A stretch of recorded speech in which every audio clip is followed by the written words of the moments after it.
కోపంతో dressing room వెలుపల ఉన్న స్క్రీన్ను ధోని బద్దలు కొట్టడాన్ని ఆ మ్యాచ్కు కామెంటేటర్గా ఉన్న భారత మాజీ ఆటగాడు హర్భజన్ సింగ్ పేర్కొన్నాడు.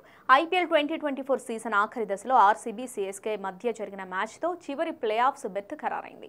ఈ మ్యాచ్లో విజయం సాధిస్తే చెన్నై ప్లే ఆఫ్స్కు చేరేది. కానీ కీలక మ్యాచ్లో సీఎస్కే తడబడింది.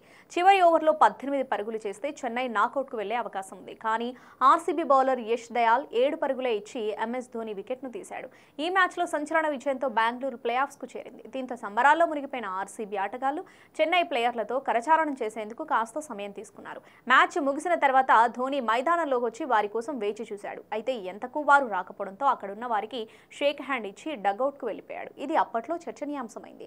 ఆర్సీబీ జట్టు సంబరాలు చేసుకుంటుంది. వారు సంబరాలు చేసుకోవడానికి అర్హులు. ఎందుకంటే అద్భుతమైన విజయంతో ప్లే ఆఫ్స్కు చేరారు. నేను కామెంటేటర్గా ఉన్నందున ఈ మొత్తం సన్నివేశాన్ని పైనుంచి చూస్తున్నాను. బెంగళూరు ఆటగాళ్లు సెలబ్రేషన్స్ చేసుకుంటున్నారు. సీఎస్కే టీం వారితో కరచాలనం చేయడానికి సిద్ధమైంది. కానీ బెంగళూరు ఆటగాళ్లు కాస్త ఆలస్యంగా అక్కడికి వచ్చారు. ఆర్సీబీ ప్లేయర్స్ సంబరాలు ముగించేసరికి ధోని లోపలికి వెళ్తూ డ్రెస్సింగ్ రూమ్ వెలుపల ఉన్న ఒక స్క్రీన్ను చేత్తో బలంగా బాదాడు. ప్రతి క్రీడాకారుడికి భావోద్వేగాలుంటాయి. క్రీడల్లో ఇలాంటివి జరుగుతూ ఉంటాయని హర్భజన్ సింగ్ పేర్కొన్నాడు.